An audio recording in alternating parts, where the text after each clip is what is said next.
les principaux candidats, Tidjane Thiam, Laurent Gbagbo, Charles Blé Goudé, ne peuvent pas être candidats. Cela crée beaucoup de frustration chez eux, d'inquiétude dans le monde, parce qu'on se dit cette élection ne va pas être inclusive et pourrait à nouveau créer des tensions, voire de la violence. L'histoire de la Côte d'Ivoire, à ce niveau-là, est évidemment préoccupante.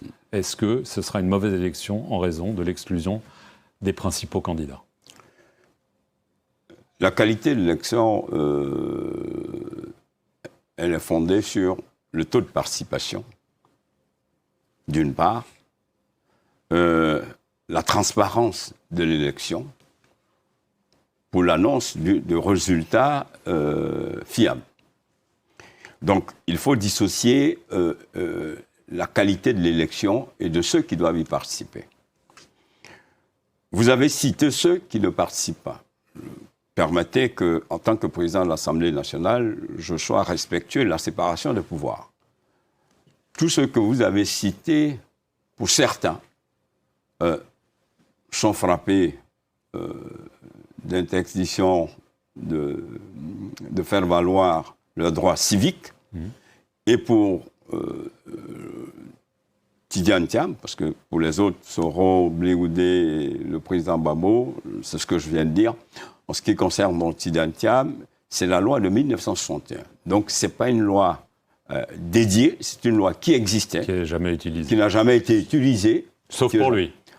Qui n'a jamais été utilisée. Il se trouve, c'est un peu comme certaines maladies. Vous savez, parfois, il y a des gens qui ont des maladies et qui représentent peut-être 1% dans la population mondiale. Mais vous comprenez bien la perception que ça... On a l'impression qu'on élimine La perception est une chose, la loi est une autre. Ça ne vous inquiète pas, la perception? Non, absolument. On ne peut pas être un homme politique sans tenir compte de la perception. Mais ce que je veux dire, le président Alassane Ouattara, ni le gouvernement, ni le pouvoir en place, n'est à la base de l'impossibilité du président du PDC, Tidjane Thiam, à s'inscrire sur la liste électorale. Lui dit le contraire. Non, il s'est trouvé qu'il a été frappé par la loi de 1961. Loi qui a été prise du temps du président Houphouët-Boigny, dont il est le petit-fils. Donc je considère que accuser le gouvernement et le président Alassane Ouattara d'exclusion de certains candidats, je dis non, il y a le respect de la loi. Maintenant, pour terminer, je voudrais dire que le président peut apprécier. Si le contexte politique impose qu'il y ait, parce qu'il y a une forte tension, pour l'heure, ce n'est pas le cas. Moi, je ne vois pas de tension en Côte d'Ivoire. Je ne vois pas de grandes préoccupations. Ce que je veux dire, c'est que si, naturellement, le pays se retrouvait dans une situation de tension très forte, en tant que président de la République, il a bâti pendant ces 15 ans la transformation de la Côte d'Ivoire autour d'éléments fondateurs tels que la paix, la stabilité, la cohésion sociale. Donc, il n'y a pas meilleure personnalité plus que le président pour donc maintenir cette stabilité et la paix. Donc, voilà. On me traîne dans la boue, on me traîne devant les tribunaux, tout simplement parce que j'ai l'ambition de me présenter à l'élection présidentielle. Laissons les Ivoiriens décider, arrêtons l'instrumentalisation de la justice ou des juges aux ordres rendent des jugements sur mesure. La question de l'éligibilité du président Alassane Ouattara. Aujourd'hui, il y a quand même certains acteurs de l'opposition qui estiment que faire 4 mandats, c'est contre la Constitution. Et aussi, il y a un citoyen ivoirien, qui a esté en justice pour demander à ce que le président soit retiré de la liste électorale parce que, selon lui, le président a eu déjà, s'est prévalu d'une autre nationalité auparavant. Aujourd'hui, qu'est-ce que vous pensez des mandats multiples? C'est vous qui avez fait longtemps les États-Unis et que là-bas, même si ça plaît à Dieu qu'un citoyen américain revienne, il n'a que 2 ans, 2 mandats à faire, c'est-à-dire que 10 ans total. Qu'est-ce que vous pensez de cela? Alors, moi, ce que je veux vous dire d'abord, le débat de l'éligibilité du président de la République, pardon, avec tout le respect, ce n'est pas un débat d'actualité. Pourquoi? C'est un débat qui a été tranché par le Conseil constitutionnel depuis 2020. Il a été tranché. Et comment a-t-il été tranché? Alors, quand il y a un référendum, qu'il y a une nouvelle constitution, elle abroge automatiquement la constitution précédente. Le président de la République est élu pour 5 ans. Il est rééligible une seule fois. Bien. Oui, mais là, c'est une nouvelle constitution. Ensuite, comme nous sommes actuellement, le président de la République a été élu sous l'égide de l'ancienne d'une constitution qui est actuellement en vigueur, oui, qui s'applique à lui. Ben, on l'a dit, nous les juges, on l'a dit, le comité d'experts a dit le samedi dernier à l'hôtel Ivoire Pullman que le président de la République respecte quand même, il est le garant de la légalité constitutionnelle. La Constitution actuelle lui interdit de se présenter une 3e fois. La Constitution actuelle. La Constitution actuelle lui interdit de se présenter une 3e fois. Mais il ne faut pas considérer que la nouvelle Constitution va balayer tous les effets de l'ancienne Constitution. Jamais, c'est pas comme ça. Sinon, ce serait le chaos. Il ne sera pas candidat en 2020. C'est un homme de parole. Et je tiens à vous rappeler, je pourrais vous démontrer comment il lui sera impossible d'être candidat en 2020.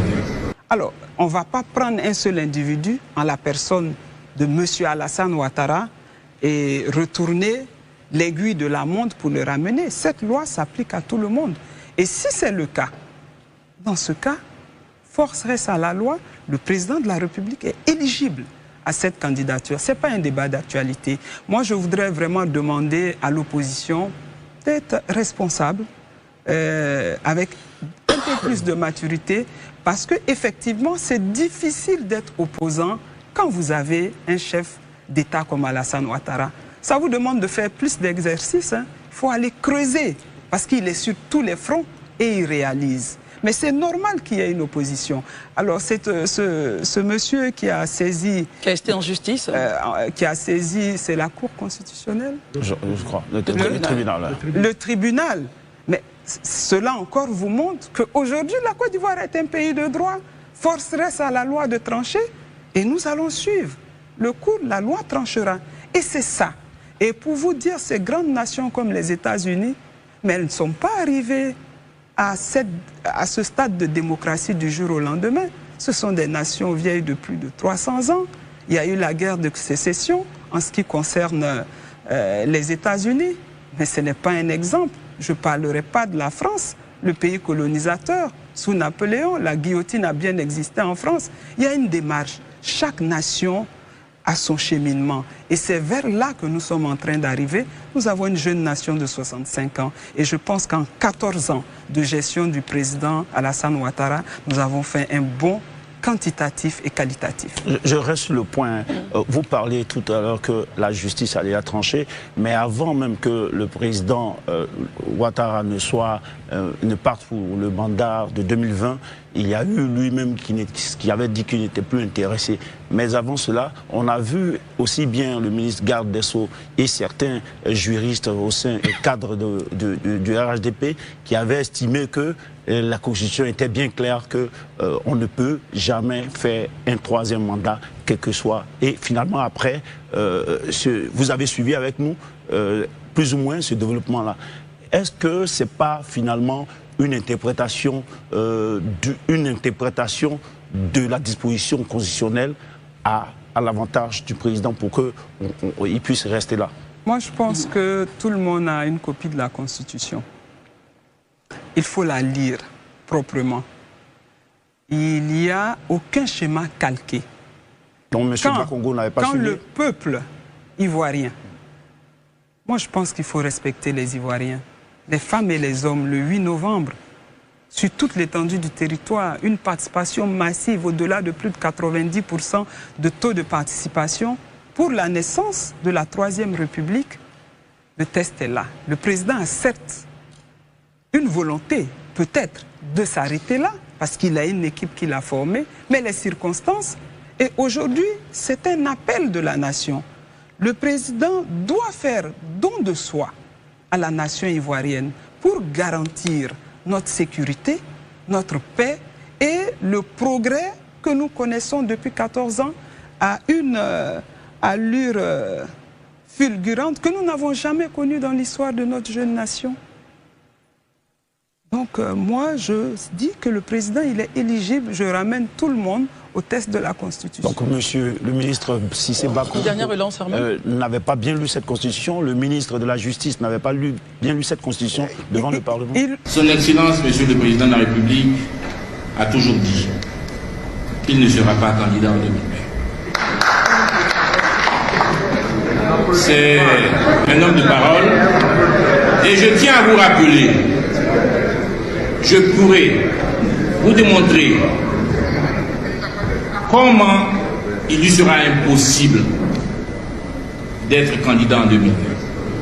Et vous savez, tous les exemples que vous avez pris, tous les pays dans lesquels les chefs d'État ont entendu se maintenir au pouvoir ont fait la réforme constitutionnelle avant les élections.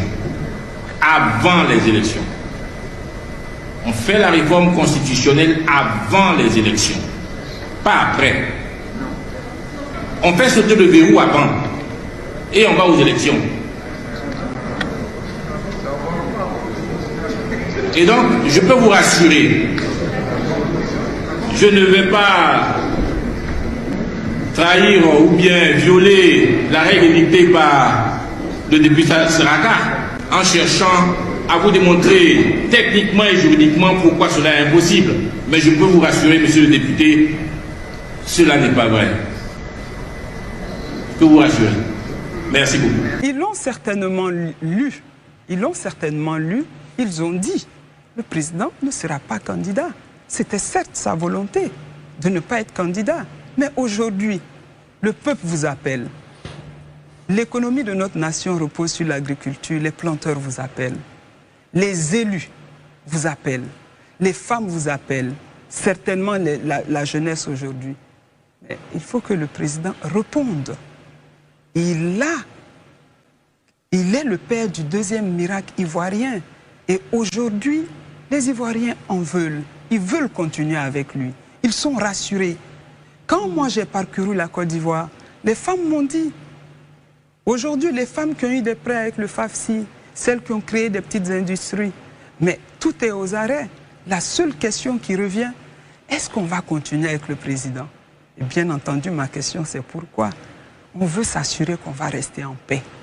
On veut s'assurer qu'on va être en sécurité, qu'on ne sera plus braqué, qu'on peut circuler librement. On veut s'assurer que depuis que les lois nous protègent, nous femmes aujourd'hui, dans la succession, dans le mariage, dans tout ce qui est violence, est-ce que ça va continuer? Parce que nous n'avons jamais vu ça avant en Côte d'Ivoire.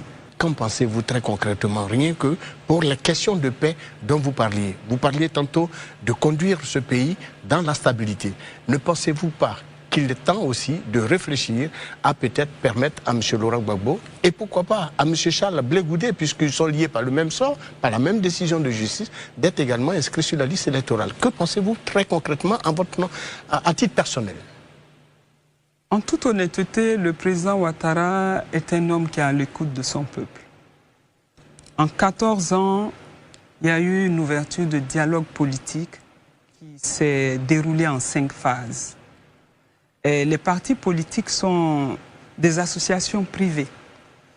Et l'État est à la disposition de les écouter pour animer la vie politique. Alors, aujourd'hui, nous sommes sortis d'une situation de crise successive. Parce que tantôt, on a tendance à oublier qu'on a connu la crise économique sous le père Félix Houphouët-Boigny. Ça a été le départ, le début des crises jusqu'à la dernière crise post-électorale. Aujourd'hui, construire un pays avec des institutions fortes demande de grands sacrifices. Et c'est l'inclusivité politique est devenue une réalité aujourd'hui. Mais l'inclusivité politique et l'inclusivité des individus, c'est différent. Moi, je voudrais aujourd'hui que force reste à la loi. Les partis politiques aujourd'hui sont animés par des hommes et des femmes, des Ivoiriennes et des Ivoiriens.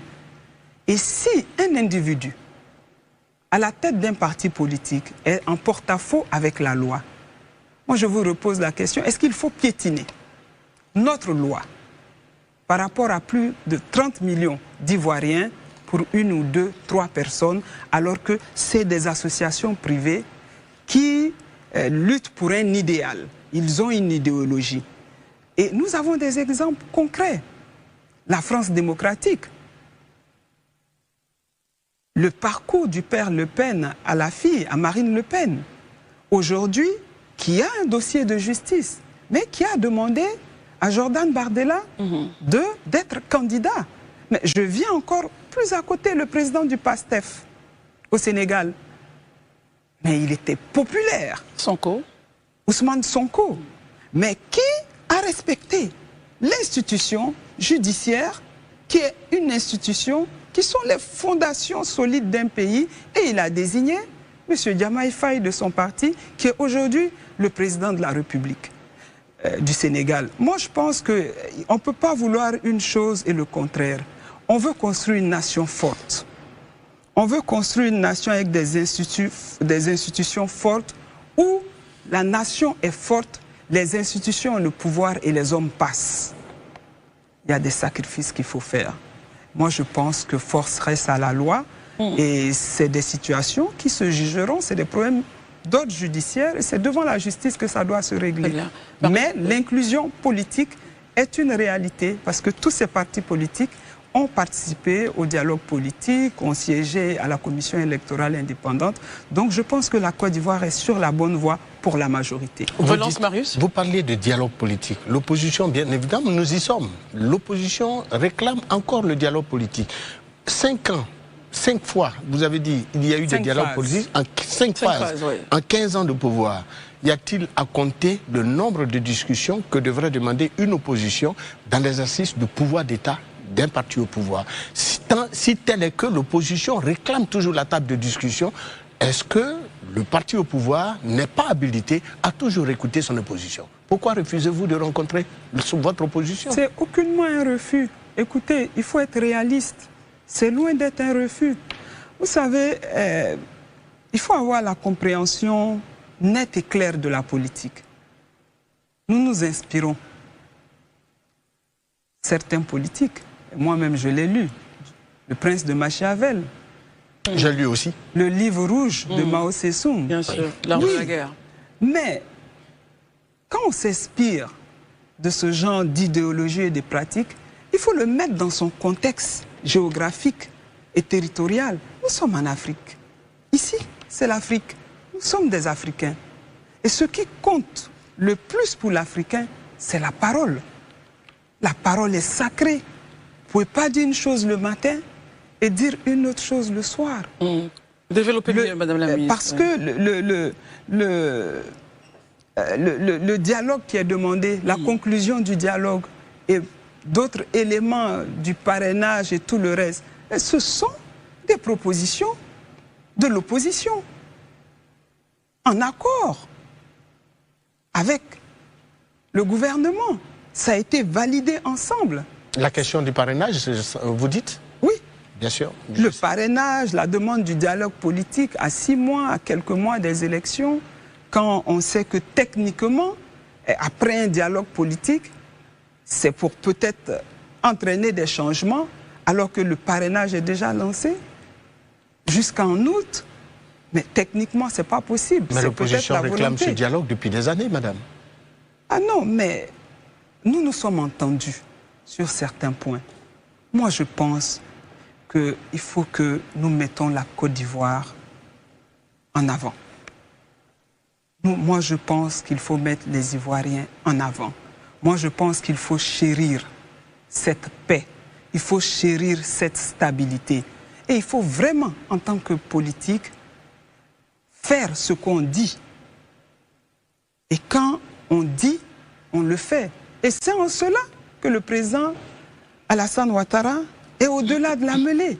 Parce qu'il donne la parole, il dit, nous avons discuté, mais ce n'est pas à la dernière minute qu'on va venir changer les règles du jeu. moi, j'aimerais vraiment encourager l'opposition à participer aux élections et à participer à mieux travailler, à s'unir et à apporter toutes les contradictions pour que nous puissions continuer dans la lancée. Ma dernière question, puisque vous êtes au gouvernement, la toute dernière, puisque vous êtes au gouvernement, vous le dites très bien, depuis plus d'une trentaine d'années, vous collaborez avec le président Ouattara. Quel est le véritable problème qui, aujourd'hui, fait que M. Tidjane Thiam n'a pas son certificat de nationalité? Alors, écoutez, le problème, Tidjane Thiam est ivoirien. C'est le petit-neveu du père fondateur. Raison de plus de lui accorder son certificat de nationalité. C'est le petit-neveu du père fondateur. Mais je pense que le problème de M. Tidjane Thiam, c'est en interne. C'est un problème interne à son parti. Et c'est un problème de préparation. Vous savez, on ne se lève pas du jour au lendemain pour prétendre diriger une nation. Avec tout le respect, pardon, il est ivoirien, mais je pense que personne n'est au-dessus de la loi. Et l'article de la Constitution qui le met en mal est l'article 48, le Code de la nationalité, mais qui existe dans la Constitution depuis 1961. Exactement. Alors, donc en cela, moi je pense que la Constitution, c'est la loi. Ça suffit. L'essentiel, c'est que la Côte d'Ivoire ait une élection inclusive, transparente, crédible, qu'elle démontre qu'elle peut avoir une alternance politique pacifique, ce que le Sénégal a fait, ce que le Ghana a fait, et que le pays a atteint un niveau de maturité politique suffisant pour arrêter d'éliminer les candidats aux élections présidentielles. On recommence, me concernant moi, petit-neveu de Houphouët-Boigny, ancien ministre, ancien dirigeant de grandes structures ivoiriennes, qu'on vienne dire que je n'étais pas ivoirien pendant toute cette période-là, c'est irresponsable. Et c'est tout ce qui a conduit le pays à des catastrophes et à des milliers de morts. Donc nous, ce qu'on souhaite, c'est que les leçons soient tirées de tout ça et que la raison revienne et que certains retrouvent la raison. Il faut la respecter. Le code de la nationalité. Le code de la nationalité doit être respecté. Et je pense que M. Tidjane Thiam apprendra, il se préparera et les élections à venir, tous les Ivoiriens sont libres de venir et prétendent à diriger la Côte d'Ivoire, surtout quand ils en ont les capacités. Mais tout part par le respect d'abord de ce que nous avons créé pour régir notre pays. Mais quand vous dites, Madame la Ministre, qu'il attendra, son parti dit non, il est le plan A, le plan B, le plan C, le plan D. Ils ne veulent pas attendre. Pardon, Madame Meledji. Allez-y. Il n'y a pas une histoire de plan politique. On ne peut pas parler de plan quand on prétend diriger. On prétend, comment on appelle ça, programmer, s'occuper de la vie de plus de 30 millions d'Ivoiriens. Nous parlons des femmes, des hommes. Nous parlons des Ivoiriens. Oui. Nous ne parlons pas c'est pas des gens dans les eaux, c'est des Ivoiriens dont nous parlons. Donc on ne parle pas d'Ivoiriens, de notre peuple en termes de plan A, de plan B, de plan C. Ça devient extrêmement personnel. Et c'est ce que je dis, que l'inclusivité des partis est une réalité. L'inclusivité politique en Côte d'Ivoire est une réalité. Mais si le parti estime que c'est lui qui peut faire le poids, justement, pour l'élection présidentielle. Mais la loi ne lui permet pas, le code de la nationalité ne lui permet pas, et c'est une affaire en interne. Ils sont partis en justice à plusieurs reprises. Je n'aimerais pas m'étaler sur ce sujet, mais je dis qu'il a tout le temps de mettre les choses en ordre et de revenir.